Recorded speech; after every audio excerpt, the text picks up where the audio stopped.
Tidak hanya itu, massa ormas dari berbagai aliansi di Provinsi Kalimantan Timur menggelar unjuk rasa di halaman BSC Cidaumi. Mereka merasa tidak terima dengan ucapan Edi Mulyadi di media sosial yang dinilai menghina masyarakat Kalimantan. Dalam orasinya, massa menolak permintaan maaf Edi Mulyadi dan menuntut agar polisi menangkap Edi karena pernyataannya dianggap menghina masyarakat Kalimantan. Massa juga menuntut agar hukum adat dijatuhkan kepada Edi Mulyadi karena dinilai telah menghina adat Kalimantan. Tidak hanya melakukan unjuk rasa, massa juga menempuh jalur hukum dengan melaporkan Edi Mulyadi ke Kapolda Kalimantan.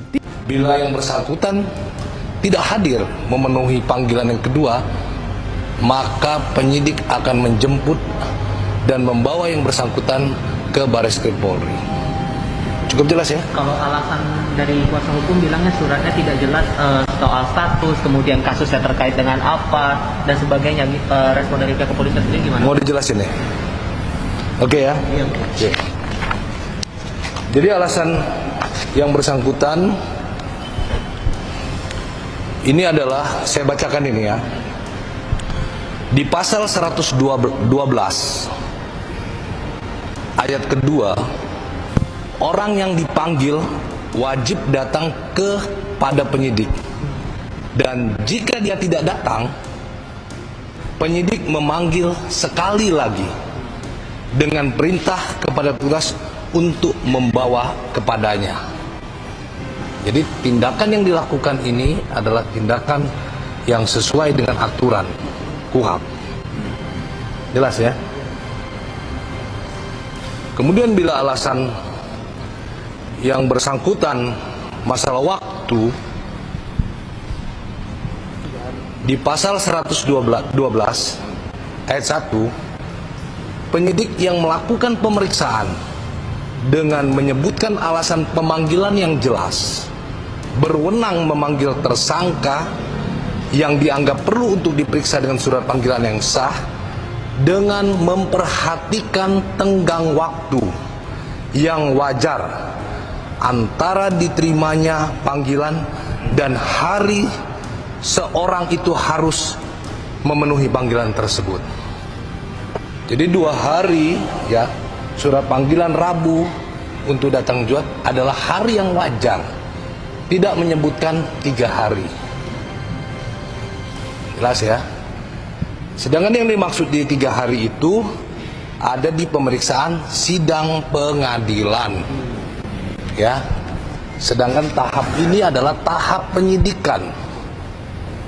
Oke, jelas ya? Pak, mengenai status saksi apakah bisa diupaya paksa? Bukan untuk tersangka aja? Kita tidak melakukan upaya paksa ya. Jadi kita tidak melakukan penangkapan, kita membawa. Ya. Jadi bahasanya membawa. Ya, untuk dilakukan pemeriksaan. Jadi jangan keliru ya. Kalau untuk materi pemeriksaan sendiri kan tadi tim kuasa hukum bilangnya mereka belum tahu tuh tentang kasus apa. Mungkin penyidik udah bisa membeberkan nggak sebenarnya pemeriksaan itu? Saya rasa sudah tahu ya. Konten yang mana Pak? Silakan tanya sama kuasa hukumnya. Kontennya tapi maksudnya terkait dengan Kalimantan atau yang kan ada beberapa laporan juga terkait dengan Supaya jelas datang nanti dijelaskan. Wajib untuk memenuhi surat panggilan. Ya. Oke. Yang dihadirkan hari ini itu dalam tahap penyidikan apa ya?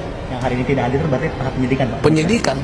Ketua Lembaga Adat Dayak Kalimantan Timur dan Kalimantan Utara Fendi Miru meminta kepolisian agar segera menangkap Edi Mulyadi secara hidup-hidup. Masalah ini jangan berlarut-larut. Kami mengharapkan kepada Bapak Kapolri untuk segera mengambil tindakan tegas.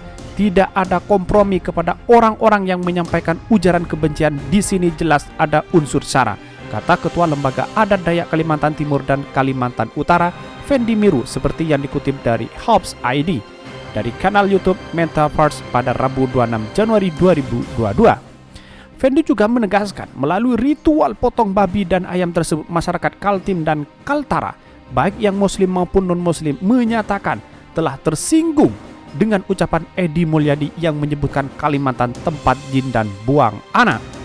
Aksi ini gambaran bahwa apabila kita melakukan pemotongan babi dan ayam membuktikan bahwa masyarakat Dayak itu marah, tersinggung dan leluhur kita marah. Jelasnya, Senada dengan aksi dari Lembaga Adat Dayak Kalimantan Timur dan Kalimantan Utara, di tempat terpisah Dewan Adat Dayak Kabupaten Katawaringin Timur, Sampit, Kalimantan Tengah juga mengeluarkan pernyataan sikap. Mereka meminta polisi menangkap Edi Mulyadi dan menyerahkannya kepada Majelis Adat Dayak Nasional untuk disidang secara adat. Mereka menolak pernyataan Edi Mulyadi dan kawan-kawan yang mengatakan Pulau Kalimantan tempat pembuangan anak jin, tempat tinggal kuntilanak dan genderuwo, serta menyebut yang tinggal di Kalimantan adalah monyet.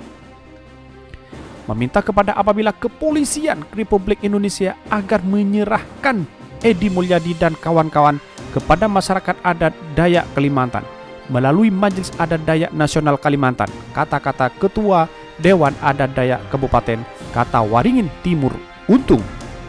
Mereka berkeinginan untuk mengadili Edi Mulyadi dan kawan-kawan sesuai dengan hukum adat Dayak yang berlaku di Kalimantan.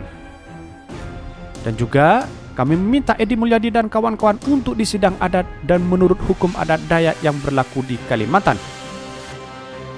Kami meminta kepada aparat penegak hukum, terutama Polri, menindak tegas atas pernyataan Bapak Edi Mulyadi yang sudah menyinggung perasaan kami, orang Kalimantan, tanah leluhur kami. Apakah dia tidak tahu bahwa Kalimantan, terutama Kalimantan Timur, ini adalah kerajaan tertua lahir dari Kalimantan Timur, yaitu Kerajaan Mula Warman. Apakah dia tidak menghargai nenek datuk leluhur kami? Dia mengatakan ini tempat membuang anak jin. Ini dikatakan ini orang-orang monyet-monyet yang ada di sini. Genderuwo, hantu setan ada di sini. Kami sangat tidak terima atas penghinaan ini. Maka kami meminta Pak Kapolri tindak tegas Edi Mulyadi bersama dengan teman-temannya membuat Indonesia tidak kondusif. Pada saat ini kami juga dari hukum adat akan meminta kepada kepala adat yang ada di Kalimantan Timur dan umumnya Kalimantan untuk mendenda adat orang ini. Karena orang ini sangat berbahaya apabila tidak diproses secara hukum. Baik hukum formal, hukum positif maupun hukum adat. Dan kami juga berterima kasih pada presiden kami yang kami hargai dan kami hormati, Bapak Joko Widodo, yang sudah memilih Kaltim menjadi ibu kota negara Republik Indonesia. Karena Kaltim sudah diberi nama ibu kota Republik Indonesia Nusantara. Jadi kami dari Nusantara, saya dari Majelis Adat Daerah Nusantara Indonesia. Sebagai presidennya, saya minta seluruh warga yang ada di Indonesia, kita menjadikan Indonesia tetap kondusif.